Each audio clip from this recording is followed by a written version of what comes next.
Patar, kalau ada kata farmako, pasti berarti kita berkaitan dengan obat tentunya, ya kan?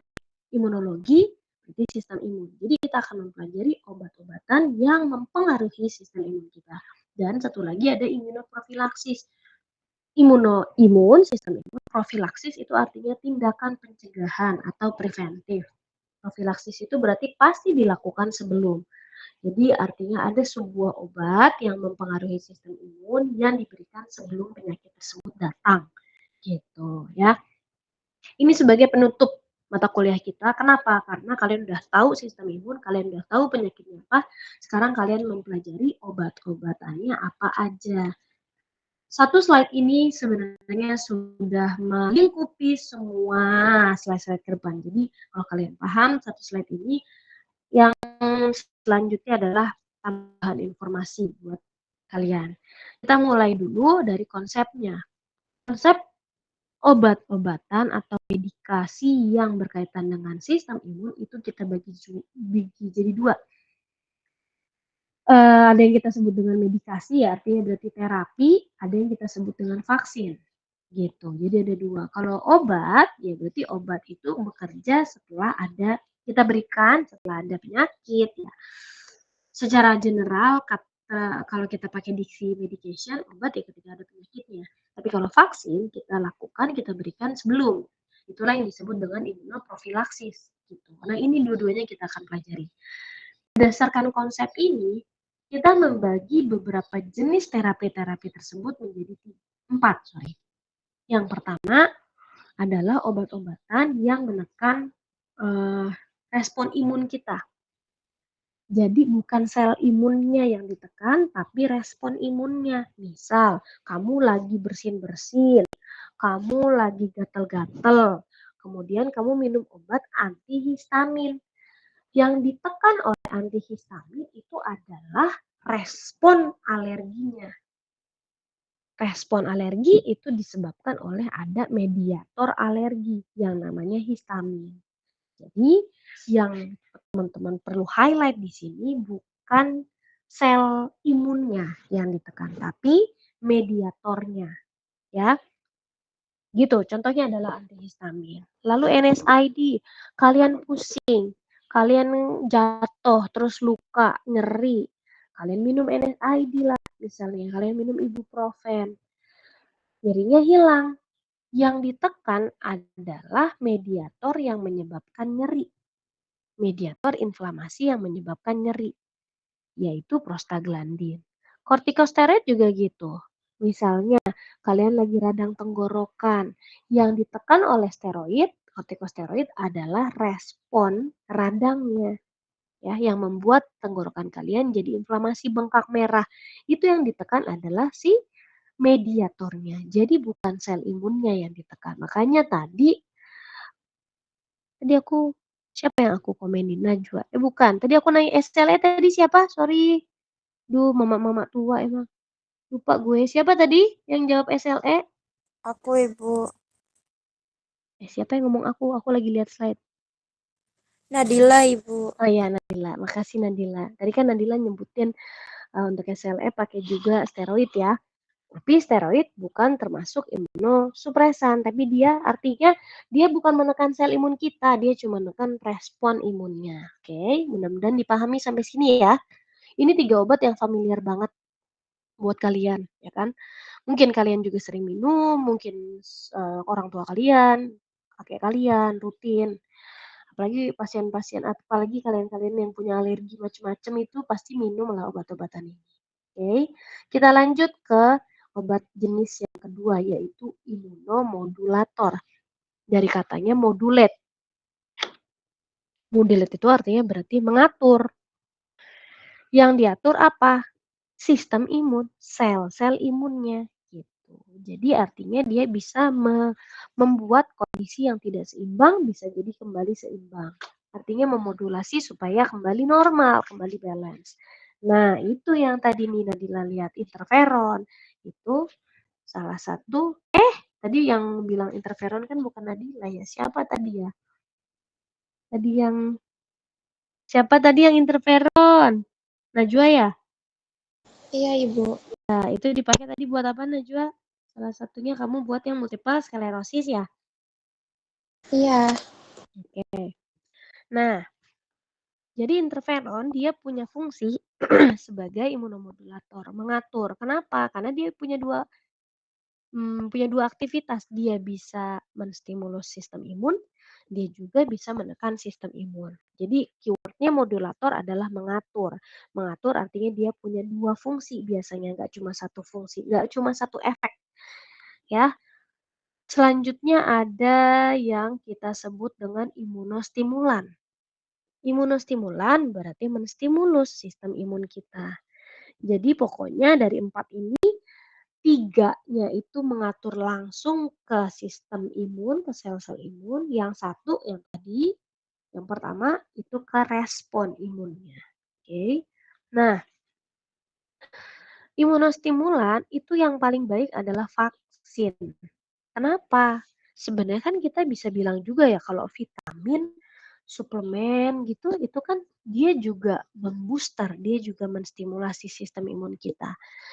Tapi perbedaannya kalau vitamin itu kan in general, dia bisa meningkatkan sistem imun kita ya secara umum, innate gitu misalnya. Tapi bukan yang spesifik sel apa yang diharapkan di booster gitu. Sedangkan kalau vaksin spesifik, spesifik kumannya, spesifik juga sel yang ditingkatkan. Siapa dia? Sistem imun adaptif kita. Jadi vaksin akan menstimulus, nanti kita lihat bagannya, vaksin akan menstimulus sistem imun adaptif kita supaya dia lebih banyak dan lebih spesifik nanti ketika ada kuman lagi datang. Jadi disiapkan sebelumnya sebelum penyakit itu datang. Kemudian ada juga interleukin, ada synthetic agent, contoh obatnya adalah isoprinosin, nanti kita bahas satu-satu di slide selanjutnya. Tapi prinsipnya imunostimulan yang paling baik, yang paling spesifik adalah vaksin. Lebih baik mencegah daripada mengobati, ya kan? Gitu. Begitu juga prinsip kalian ketika menjalani hubungan, ya kan? Kalau sebelum pacaran, walaupun pacaran itu tidak boleh ya anak-anakku, kalau sebelum pacaran lebih baik kenal dulu, tahu dulu sebelum ya lebih baik mencegah daripada mengobati. Nah, selanjutnya adalah imunosupresan, itu intermezzo aja. Imunosupresan itu adalah berarti obat-obatan yang digunakan untuk menekan sel-sel imun, sistem imun kita. Makanya tadi Nadila aku nanya ke yang SLE, kemungkinan besar SLE pasti wajib diterapi dengan imunosupresan karena SLE (Systematic Lupus Erythematosus) itu adalah suatu autoimun yang sudah sistemik melingkupi banyak organ yang bermasalah. Jadi inflamasinya tuh ada di banyak organ. Artinya berarti dia butuh sesuatu yang sangat poten untuk menekan sistem imun yang berlebihannya. Maka digunakanlah imunosupresan gitu ya. Contoh obat-obatannya ini nanti kita lihat satu-satu, bahas satu-satu. Mudah-mudahan sampai sini sepertinya belum ada yang ditanyakan karena cukup jelas. Kita lanjut ke sini, yang paling sederhana dulu kita bahas tentang antihistamin. Antihistamin itu adalah suatu obat yang fungsinya untuk memblokade reseptor histamin supaya histamin nggak nempel. Karena kalau histamin nempel artinya berarti dia akan memberikan respon alergi histamin. Jadi pemberian obat antihistamin akan meredakan respon, ya kan keywordnya respon ya, respon alerginya. Jadi bukan dia menekan sel imunnya. Obat-obatan antihistamin itu kita bagi jadi ada 3 generasi, first, second, and third. First generation itu punya efek sedatif yang sangat tinggi. Artinya dia bikin ngantuk. Jadi kalau kalian lagi ada masalah dengan tidur, nggak usah langsung ya karena stres gitu misalnya, sebelum misalnya kalian konsul ke psikolog, ke psikiater, atau apapun butuh terapi, butuh obat-obatan depresan, ya sebenarnya bisa dibantu juga dengan antihistamin yang first generation karena efek samping sedatifnya itu tinggi. Contoh obatnya yang kalian sering dengar sama difenhidramin. Kemudian klorfeniramin, di sini sorry nggak ada klorfeniramin karena di luar itu klorfeniramin udah nggak sering dipakai, tapi di kita banyak, jadi STM ya. Ataupun triprolidin, ini kalau di anak-anak kecil yang masih punya adik kecil atau ponakan, Sering banget sirup-sirup anak-anak isinya ada triprolidinnya. Untuk pilek, batuk pilek itu dipilih triprolidin karena generasi satu selain karena memang aman untuk anak-anak, tapi juga supaya ada efek sedatif ngantuk. Karena anak kecil itu susah diajak istirahat. Kalau orang gede kayak kita disuruh tidur, siapa yang nggak seneng kan tidur siang? Anak kecil mah susah suruh tidur siang. Jadi dibuatlah efek samping yang bermanfaat buat si anak-anak itu. Selanjutnya, second generation itu adalah antihistamin yang sudah dimodifikasi turunannya supaya efek sedatifnya nggak terlalu kuat. Contoh obatnya yang paling sering kita lihat adalah loratadin atau terfenadin, itu Telfast tuh mereknya. Ini mahal-mahal nih, apalagi third generation lebih mehong lagi kan desloratadin, fexofenadin. Mungkin kalian belum pernah minum atau ya mungkin orang tua kalian pernah minum. Eee, Tentunya efek sedatifnya lebih rendah, tapi efek antihistaminnya lebih cepat gitu. Prinsipnya ya pasti generasi-generasi yang terbaru itu lebih bagus, lebih baik. Jadi ini menjadi solusi buat pasien-pasien yang punya kondisi alergi atau misalnya lagi batuk pilek itu yang berupa respon alergi juga, tapi tetap harus beraktivitas, tetap harus nyetir, tetap harus bekerja dengan mesin misalnya, itu gunakannya second atau third generation. Nah selanjutnya, ini udah familiar banget, aku pun aduh bosen banget ya jelasinnya sebagai dosen yang selalu bertemu dengan materi ini. Eee, NSAID itu kan kita sama-sama tahu dia bekerja dengan cara menginhibisi COX ya, enzim siklooksidinase, di mana siklooksidinase sangat berperan untuk rilisnya prostaglandin. Prostaglandin itu adalah mediator inflamasi, mediator banyak dia sebenarnya. Maka prostaglandin itu punya 4 fungsi secara umum. Dia sebagai mediator inflamasi dan nyeri, dia juga sebagai mediator pembekuan darah, berperan pada proses pembekuan darah atau hemostasis, dia juga sebagai rilisnya gastric mucus, secretion of gastric mucus, and the fourth yang keempat dia juga sebagai,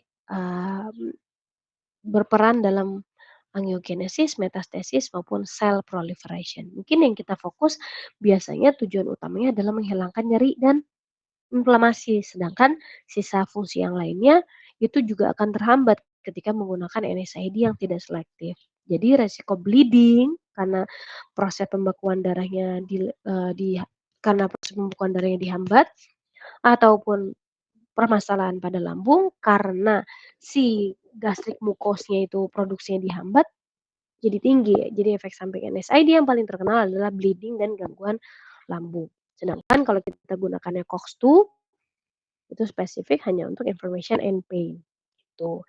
Jenis-jenis obat atau pharmacological class-nya ada banyak, teman-teman mungkin tinggal mengulang apa yang ada di farmakologi dasar ya. Farmakologi apa sih ini? Ya, tapi prinsipnya dia menekan prostaglandin. Kalau yang kita highlight dalam mata kuliah imunologi, prostaglandinnya ya, karena prostaglandin adalah mediator inflamasi. Selanjutnya kortikosteroid, ini juga familiar. Obat-obatan steroid kita sebut dengan obat dewa karena memang dia memblokade banyak sekali. Dia bekerja di atasnya dari siklooksidinase, dia bekerja di sini. Ketika fosfolipid mau berubah menjadi asam aragonat, dia hambat. Jadi either lipooksidinase and siklooksidinase, both of them diinhibit gitu. Jadi tidak akan muncullah mediator sama sekali. Karena lipooksidinase juga memunculkan juga berperan dalam rilisnya mediator inflamasi. Siklooksidinase terkait dengan prostaglandin. Jadi makanya dia disebut dewa.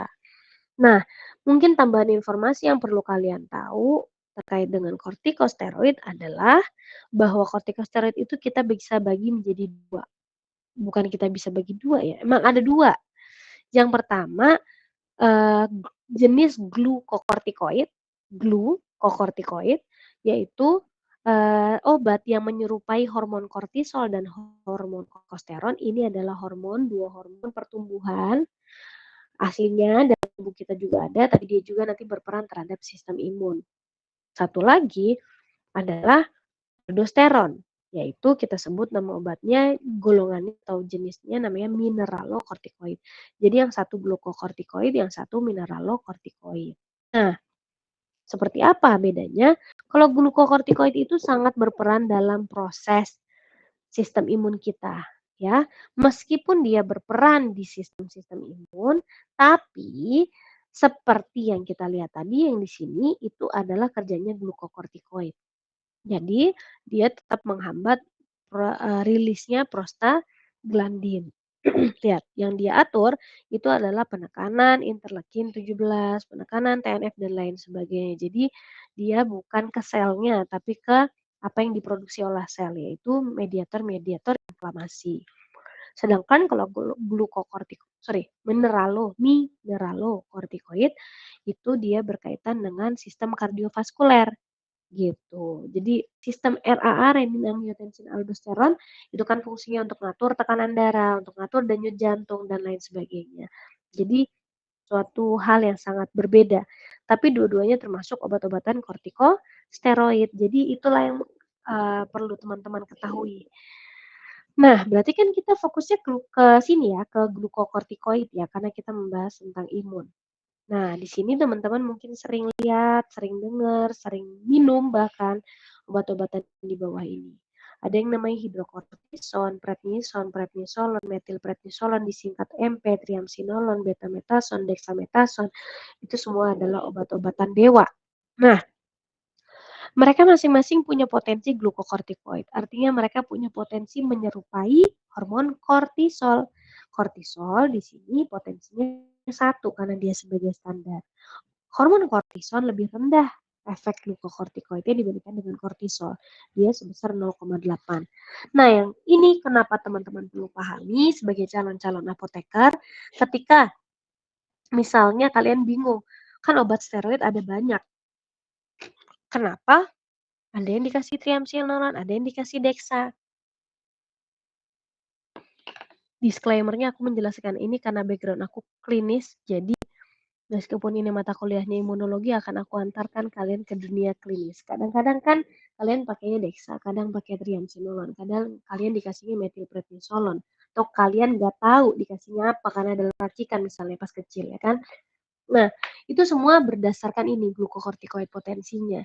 Jadi, kalau misalnya dexamethasone kita lihat di sini glukokortikoidnya itu tinggi banget potensinya, artinya berarti dia 30 kali lipat daripada hormon asli kita kortisol. Efek dia berarti menghambat tadi ya fosfolipase menjadi asam arekodonat itu berarti 30 kali lipat daripada si kortisol. Maka berarti dosis yang diberikan atau ekivalen dosisnya jadi lebih kecil gitu. Hanya 0,7 ini aja 0,75 itu adalah sediaan dosis terbesar dari Dexa. Sisanya Dexa tuh 0,25, 0,5 gitu ya kalau kalian perhatikan. Sedangkan kalau anak-anak biasanya misalnya dikasihnya metilprednisolon atau triamcinolon. Kenapa? Karena glukokortikoid potensinya hanya 5 kali sehingga pemberian dosisnya atau dosis normal ya, dosis usualnya adalah 4 miligram. Jadi lebih besar dosis ekivalen dosisnya triamcinolon dan metilprednisolon, tapi potensi glukokortikoidnya lebih rendah gitu ya. Oke, sampai situ mudah-mudahan nggak ada yang bingung karena 3 obat tadi antihistamin, NSAID, dan juga kortikosteroid itu sudah sangat familiar. Sekarang kita pindah ke obat-obatan yang mungkin baru kalian dengar sekarang. Ada obat-obatan yang bisa memodulasi. Contohnya obatnya namanya thalidomid. Prinsip modulasi berarti dia punya 2 fungsi minimal. Ada misalnya di thalidomid, dia ternyata bisa up regulation, dia bisa down regulation the immune system dan sistem imun innate dan adaptif ya. Ini berkaitan langsung dengan si sel-sel imun, bukan dengan responnya lagi.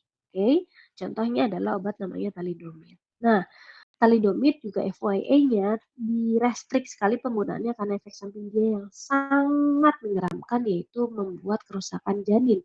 Sehingga pada eranya 18 atau 18 sekian itu ada periode di mana thalidomid jadi di stop dulu karena ternyata banyak sekali ibu-ibu yang diberikan thalidomid anak-anaknya ternyata menjadi seperti ini gitu.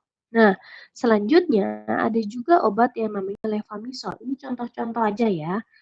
Sebenarnya pasti akan ada banyak sekali Levamisol itu adalah awalnya dia obat anti cacing, obat cacing.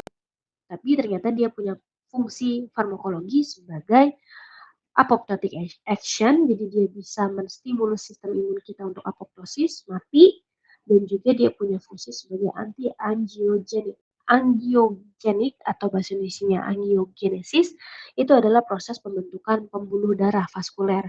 Jadi kalau kamu punya rumah baru di hutan belantara di Bogor, ya berarti untuk mencapai rumah baru kamu butuh ada jalanan. Jalanan itu ketika diproses dibuat, itu namanya angiogenesis gitu. Jadi pembentukan vaskuler baru untuk mencapai suatu titik itu namanya angiogenesis. Nah, angiogenesis ini akan dihambat oleh levamisol. Jadi artinya ketika misalnya ada antigen, ketika ada virus, ketika ada bakteri, mereka butuh nutrisi, mereka tuh akan menstimulus tubuh kita untuk membuat jalanan untuk dia bisa mendapatkan energi, oksigen, misalnya pada bakteri-bakteri yang beroksigen atau nutrisi untuk dia bisa membelah dan bertumbuh. Nah, ini dihambat sama si levamisol gitu. Jadi levamisol punya peranan juga berkaitan dengan fungsi imun. Fungsi imun itu kan membantu menekan supaya tidak jadinya replikasi jadi atau invasi dari si kuman-kuman. Jadi dia punya dua fungsi. Nah, ini sebenarnya masih debatable ya levamisol itu sebagai imunomodulator atau ya dia sebagai pembunuh, sebagai ya entah itu jadi antibakteri misalnya atau antiparasit dan lain sebagainya. Kemudian selanjutnya interferon. Nah, ini tadi ya yang digunakan di multiple sclerosis misalnya. Imunomodulator interferon itu maksudnya adalah interferon punya banyak tipe. Ada type 1, type 2, type 3. Tipe satunya interferon dan tipe 2-nya interferon itu punya mekanisme antivirus. Punya fungsi sebagai antivirus. Artinya dia bisa mengganggu replikasi virus. Kalau dia punya fungsi untuk menghambat replikasi virus, punya efek menghambat replikasi virus, berarti dia juga punya efek untuk menghentikan replikasi sel-sel lainnya. Ya, jadi makanya berarti dia disebut bisa menekan replikasi imun misalnya, pembelahan sistem iya benar, pembelahan sel imun, tapi dia juga berperan atau memiliki fungsi sebagai mediator dari inflamasi, yaitu pro-inflamatori. Dia menstimulus sistem imun. Jadi ada dua efek yang berkebalikan. Makanya dia dikatakan juga sebagai imunomodulator. Oke, sampai sini dulu ada yang mau ditanyakan atau cukup jelas? Khusus tadi Najwa jelas ya interferon.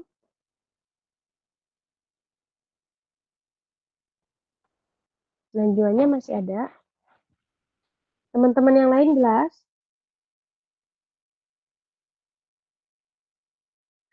Jelas, Bu. Oke. Nah, selanjutnya kalau gitu kita pindah ke imunostimulan. Imunostimulan tadi yang paling bagus aku udah bilang bahwa vaksin. Kenapa? Karena dia spesifik. Kita lihat di sini. Tolong dilihat ya, karena kalau UAS nanti kalian open slide, udah ada tulisan masalahnya di slide aku, jadi kalian harus paham betul apa yang aku katakan. Prinsipnya vaksin adalah memasukkan antigen, memasukkan sebagian komponen atau satu bundel virus atau bakteri ke dalam tubuh kita.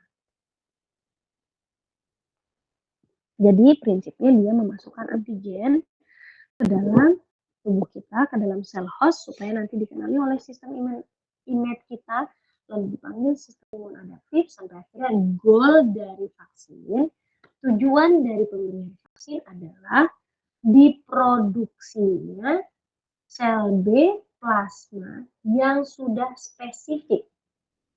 Jadi nanti mereka akan memproduksi antibodi khusus spesifik untuk jenis penyakitnya. Kalau vaksin COVID, ya berarti nanti akan ada sel B khusus yang bisa memproduksi antibodi untuk COVID. Dan mereka akan disimpan di sumsum tulang kita, di bone marrow. Once kita kena penyakitnya, dia langsung dikeluarin. Ini tapi temporer, tidak selamanya. terjadi dalam waktu tertentu. Entah itu misalnya sebulan, 2 bulan, 3 bulan, atau 6 bulan. Jadi misalnya kita vaksin COVID, kemudian 4 bulan kemudian kita tereksposur COVID, itu kita mungkin tidak merasakan gejala apapun karena yang disumsum tulang, sel B yang sudah siap, itu dikeluarin, lalu dia langsung bekerja. Tapi kalau misalnya 1 tahun kemudian, 2 tahun kemudian, kayak sekarang ya, kemarin aku dapat vaksin COVID dosis ketiga untuk nakes itu di 2021 apa 2021. Berarti sekarang udah 4 tahun kemudian. Jadi bisa jadi udah nggak ada yang disumsum tulang, tapi kita punya sel B memori yang diproduksi juga untuk mengingat bahwa kita udah pernah vaksin, kita udah pernah ke exposure COVID. Jadi selama si vaksin COVID-nya masih mirip-mirip dengan yang dulu, maka tetap aja aku punya pertahanan yang spesifik untuk si COVID.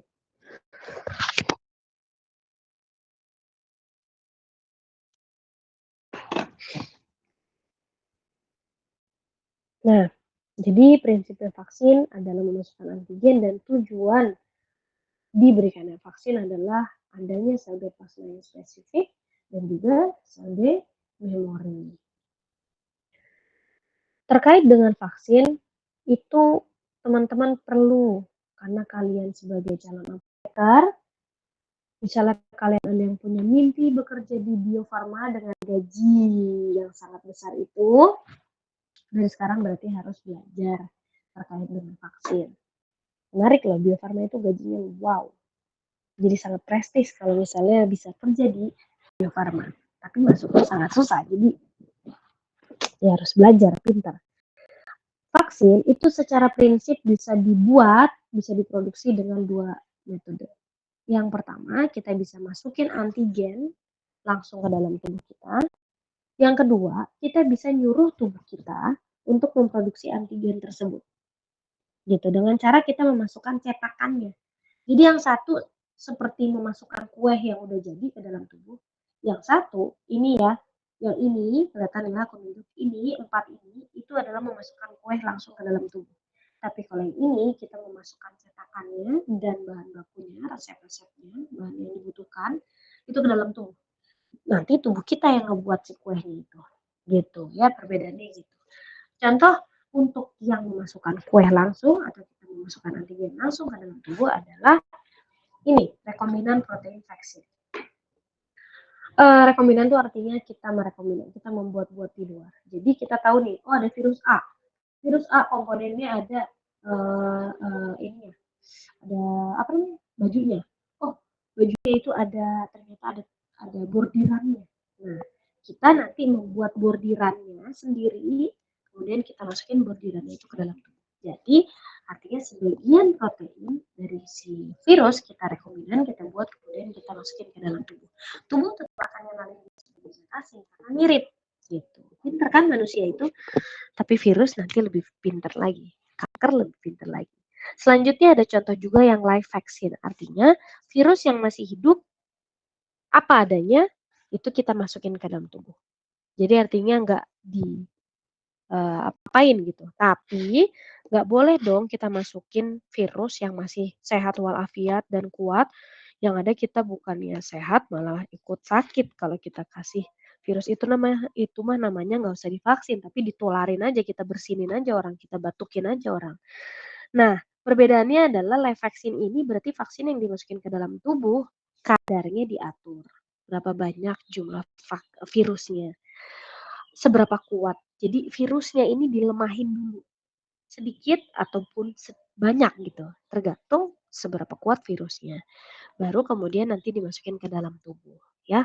Istilahnya adalah attenuated atau weakened virus. Jadi yang sudah dilemahkan atau yang sudah dilumpuhkan.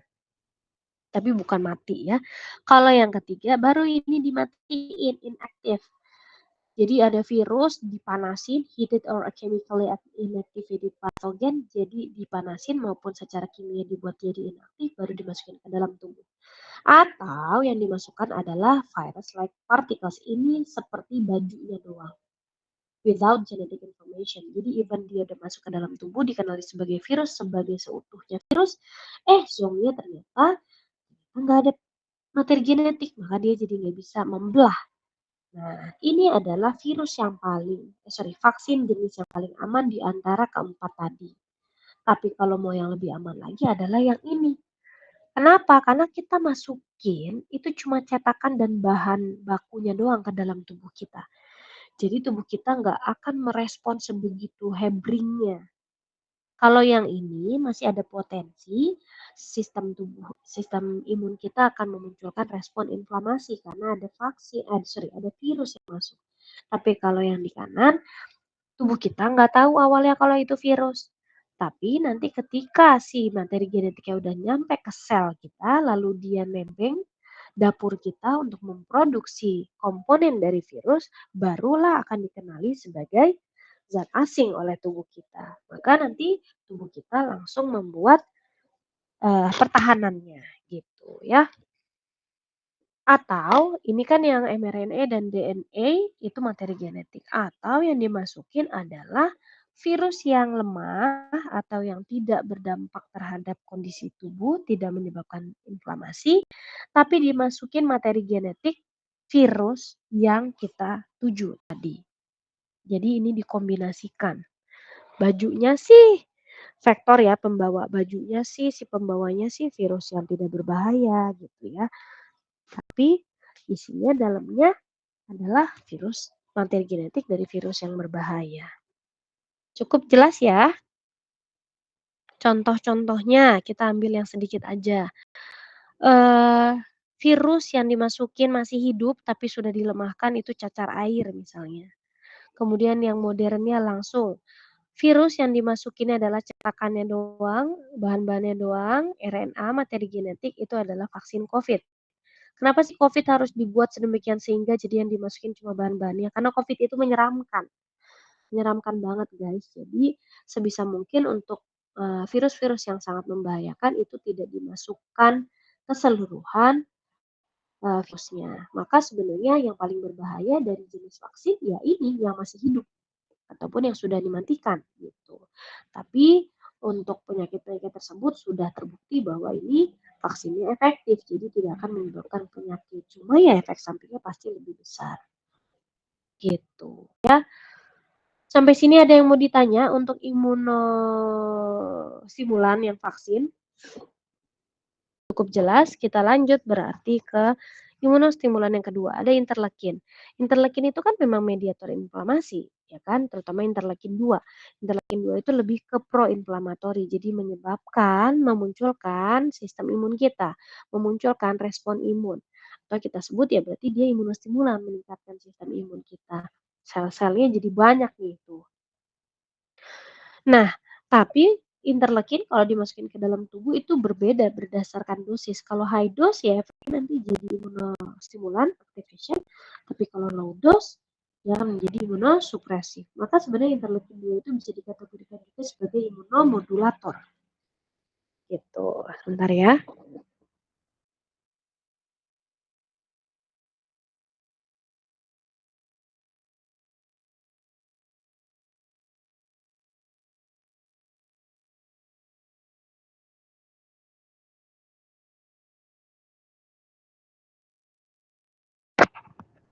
Nah, selanjutnya ada synthetic agent atau isoprinosin. Kalau kalian pernah minum yang namanya isprinol, itu isinya isoprinosin. Biasanya di anak-anak kalau lagi kena virus, misalnya lagi batuk pilek, lagi cacar, lagi herpes, suka dikasih isprinol. Tapi mispersepsi di masyarakatnya, isprinol dianggap sebagai antivirus jadinya. Bahkan kadang dokter umum misalnya yang meresepkan, minta dihabisin. Padahal sebenarnya dia bukan antivirus, dia adalah imunostimulan. Jadi nggak mesti dihabisin. Cuma nanti ada dosis efektif, durasi efektifnya. Jadi harus diminum setelah misalnya aku lupa ya 7 hari atau 10 hari. Dia bekerja dengan cara meningkatkan proliferasi sel imun khususnya. Jadi sel imunnya disuruh banyak membelah supaya jumlahnya makin banyak. Begitu juga sel-sel imun yang adaptif. Dan dia juga mengatur sitokin respon. Jadi dia juga punya peranan seperti mengatur respon sitokin dengan cara meningkatkan interleukin 2, interferon gamma, interferon alfa gitu sedangkan dia menekan interleukin 10. Kenapa interleukin 10 dihambat? Karena dia anti-inflamatory sifatnya. Jadi yang disuruh naik itu adalah sel-sel atau mediator yang meningkatkan sistem imun. Ya, itu adalah synthetic agent atau isoprenosin contoh obatnya.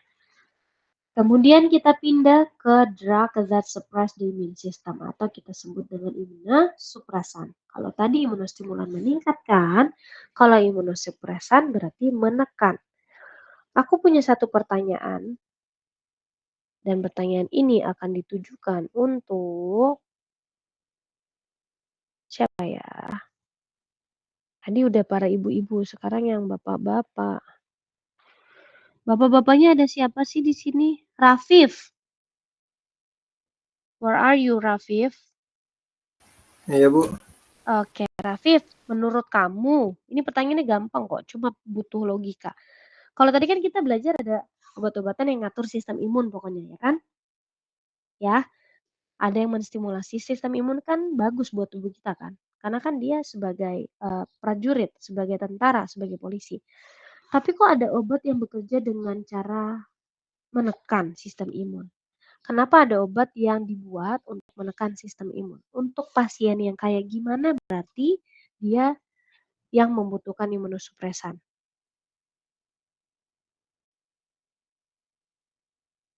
Paham pertanyaannya, Rafif? Kenapa?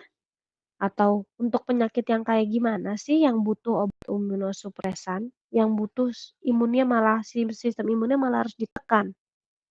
Sel-sel imunnya malah harus dibunuhin gitu. Yang kayak apa penyakitnya?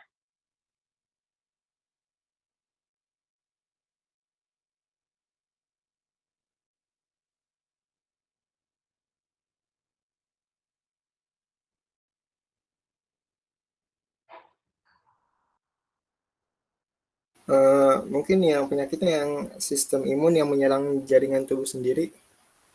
Atau kita sebut dengan Autoimun.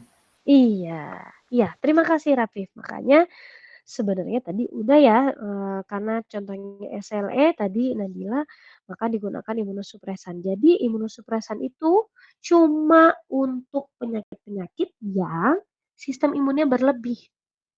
Hati-hati, nggak boleh asal ngasih imunosupresan karena bahaya sekali ketika dia justru biasanya kita kondisinya butuh sistem imun, sama obat ini malah ditekan. Jadi digunakan hanya untuk penyakit-penyakit yang berlebihan fungsi maupun jumlah sistem imunnya. Contohnya adalah autoimun atau kanker, tapi kankernya khusus.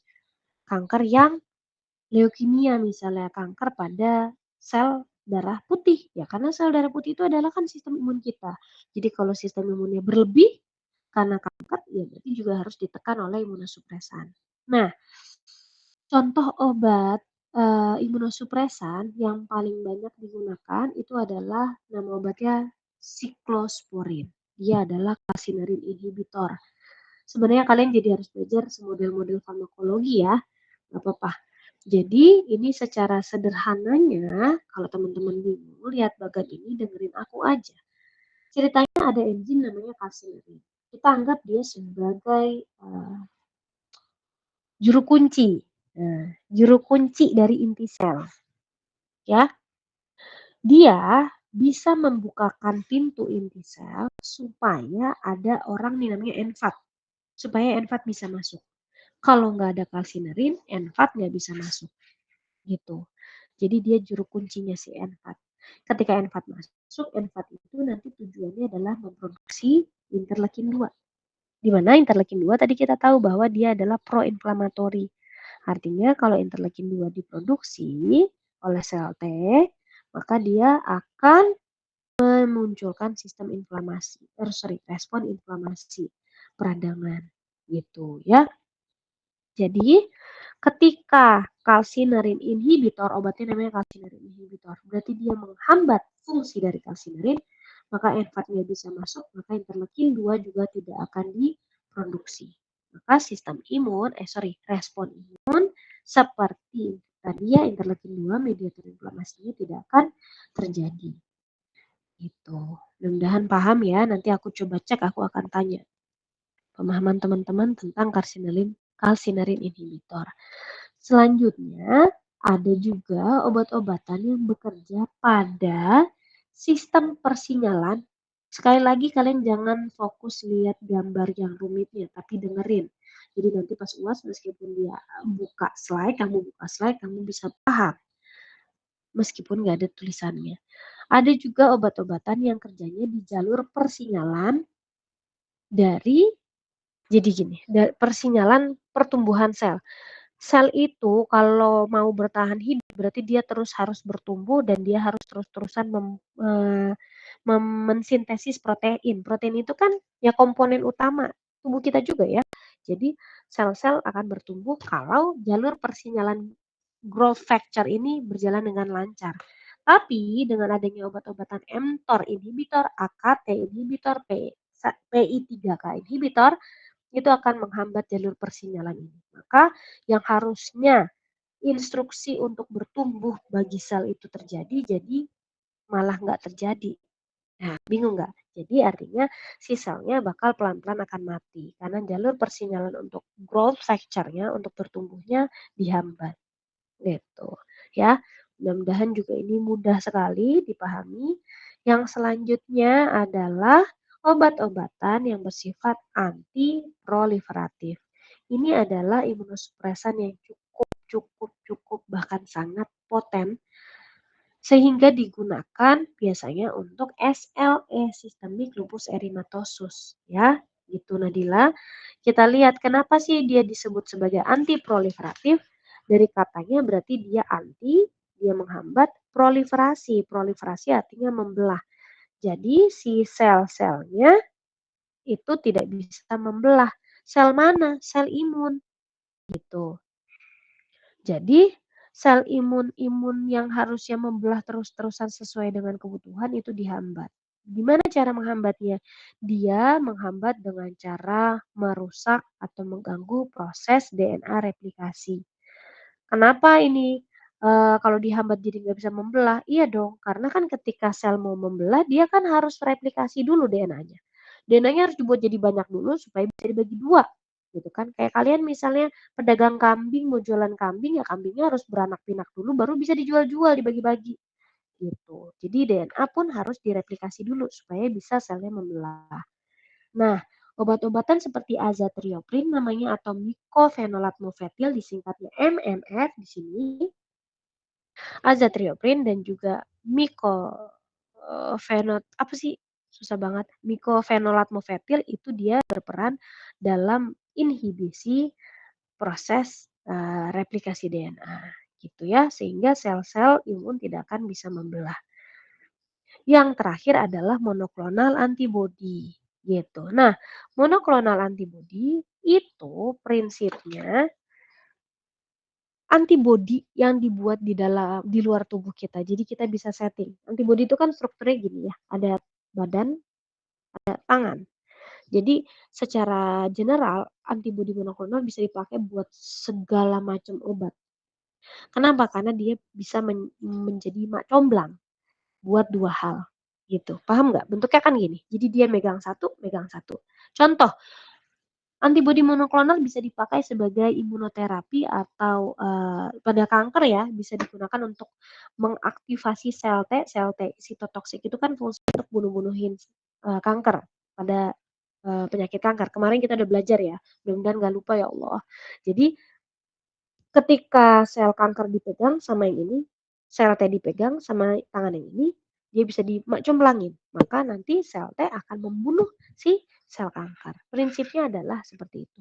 Dan yang kedua, si antibodi monoklonal itu juga punya fungsi untuk melekat pada suatu reseptor gitu. Contoh pada obat-obatan rituximab nih monoklonal antibodi yang bersifat imunosupresan, dia nempel sama CD20. CD20 ini adalah reseptor yang ada di sel B. Kalau misalnya dia ketempelan sesuatu, si CD20 ini, maka instruksi pada sel B-nya disuruh berhenti gitu. Disuruh stop kerjanya. Kalau dia stop kerjanya ya berarti seluruh proses ini komplement ya atau interaksi dengan makrofag, jadi tidak terjalin.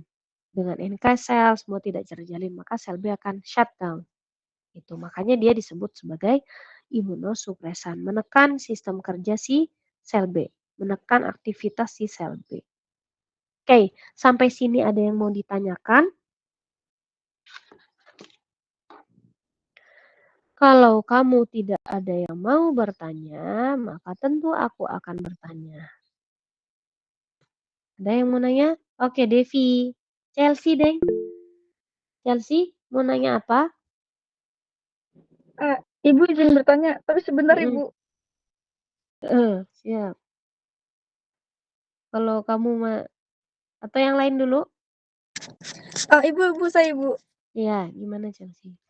Tadi sama Ibu udah dijelasin belum ya Bu? Soalnya tadi saya lagi di jalan juga kan, takutnya Ibu udah ngejelasin tapi saya nggak ngedengar. Saya mau bertanya, ada nggak sih Bu pengguna isoprison tuh dalam jangka panjang itu aman apa enggak? Nah, mengingat itu tuh isoprison itu kalau nggak salah dia meningkatkan aktivitas sel imun ya Bu. Terus kalau misalnya digunakan dalam jangka panjang tuh adakah terjadi autoimun atau enggaknya? Yes. Oke. Luar biasa pertanyaannya ya, kamu seperti sedang bertanya pada suatu panelis di seminar. Makasih Chelsea, pertanyaannya bagus banget. Semua yang bersifat imunostimulan itu tetap aja punya resiko efek samping tentunya yang tadi Chelsea sebutkan, over atau hyper. Jadi mungkin nggak langsung ke autoimun ya, autoimun tuh kemarin kita belajar autoimun ada banyak prosesnya dulu. Lebih ke hypersensitivity misalnya gitu. Jadi isoprinosin namanya ya, isoprinosin atau kita sebut nama brandnya Isprinol, itu dia bersifat sebagai imunostimulan tadi dengan cara bekerja seperti ini. Kalau kita lihat dari pekerjaan dia nih kayak gini, proliferasi sel imun ya berarti kalau terus-terusan minum, ya berarti akan terus-terusan juga distimulus produksi dari sel-sel imunnya. Tentu pasti dong, berarti efeknya juga kalau jangka panjang ya terlalu lama penggunaannya karena ada batas maksimalnya juga tentunya kurang lebih di 14 hari, tapi itu tergantung penyakitnya apa, tergantung juga respon tubuhnya. Respon pertama tubuh seseorang ketika sistem imunnya berlebih, ya berarti tentunya biasanya disertai dengan inflamasi juga yang berlebih, ya kan? Karena kan dia juga mengatur sitokin respon. Respon-respon inflamatorinya itu semua dinaikin, jadi bisa jadi justru dia jadi banyak inflamasinya. Ya, itu pertama. Yang kedua tadi, someday dia bisa autoimun juga sangat besar. Karena kalau terus-terusan, ini tapi kita bilang kronis ya, penggunaan yang sangat panjang, akan ada perubahan mutasi-mutasi pada sel-selnya, sel-sel imunnya, maka bisa develop autoimun juga. Gitu Chelsea. Terjawab? Baik Ibu, sudah. Terima kasih. Oke, ya. Sama-sama. Selanjutnya ada lagi yang mau bertanya? Aku minta ada 3 yang nanya. Pokoknya slotnya 3. Jadi kalau ada yang nanya 1 berarti aku nanya 2. Kalau nanya 2 berarti aku nanya 1 gitu. Ada yang mau nanya? Oke, Safa, Audia. Ibu, saya mau tanya mungkin tapi di luar dari konteks yang dijelaskan. Aman. Saya mau tanya kalau misalkan kita ada alergi terhadap suatu obat, itu bakal terus-terusan alergi terhadap suatu obat itu atau emang ada dalam keadaan tertentu aja, Bu? Oke, itu kamu masih dalam konteks kok, kecuali kamu tiba-tiba nanya, ibu beli gado-gado di mana, itu baru di luar konteks. Terima kasih. Jadi, tadi siapa? Sorry. Safa, Bu. Oh ya, Safa, betul. Alergi itu mungkin kita pernah bahas tapi belum terlalu dalam sih di awal ya ketika kita belajar hypersensitivity. Alergi itu kan alergi itu jenisnya banyak ya, ada hypersensitivity 1 sampai 4. Ini termasuk tergantung yang mana. Tapi kalau kita kecilin skupnya, kita anggap alergi itu adalah alergi yang biasa berarti hypersensitivity 1 itu sangat sangat berani lah, sangat bold aku bisa kasih statement ke kalian tidak selamanya. Kenapa? Karena tergantung, kita akan terus-terusan berubah, apalagi berkaitan dengan misalnya alerginya alergi terhadap protein tinggi, misalnya seafood ya. Exposure yang semakin sering dengan jumlah yang mungkin sedikit-sedikit tentunya akan bisa mendesensitisasi, istilahnya adalah proses desensitisasi. Jadi alergi apapun yang bentuknya exposure dari luar itu tidak selamanya bisa hilang dengan sendirinya berdasarkan maturasi based on maturasi itu apa sih? Pendewasaan sistem imun kita. Biasanya anak kecil itu alerginya banyak banget. Aduh, anak aku luar biasa. Telur alergi dulu, seafood alergi, kemudian teri tawar alergi, bahkan dia tempe alergi, jadi muntah-muntah. Jadi banyak banget dulu waktu awal empasi ya, kalau kalian kenal empasi, itu dicoba-coba muntah, ruam, gatal segala macam. Karena dia punya genetik yang memang sensitif gitu. Tapi seiring berjalannya waktu, sistem imun dia mulai mendewasa, mulai bisa merespon dengan adekuat, jadi nggak terlalu lebay gitu ya, akan berkurang gitu. Sampai sekarang ya mungkin dia nggak bisanya seafood gitu, tapi telur dia udah bisa. Tapi telurnya harus yang jangan omega 3 tinggi yang warna oranye, harus yang kuning aja gitu. Jadi pelan-pelan. Apalagi kalau kita punya effort untuk mendesensitisasi hal tersebut, ada prosesnya, ada juga dokternya di imun yang mengatur kita harus seberapa exposure-nya. Termasuk juga alergi terhadap obat.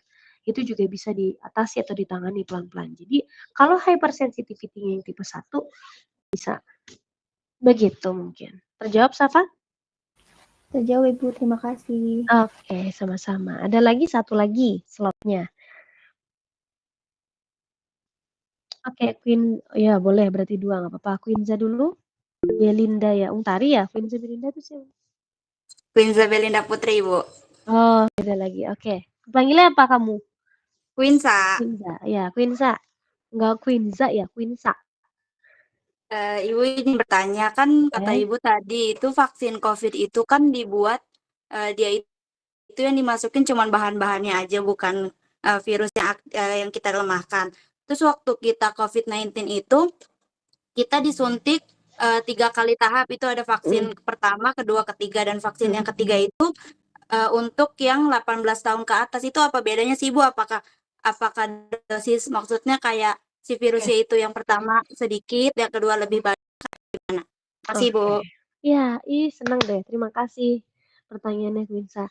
Jadi vaksin itu ada dosisnya kan?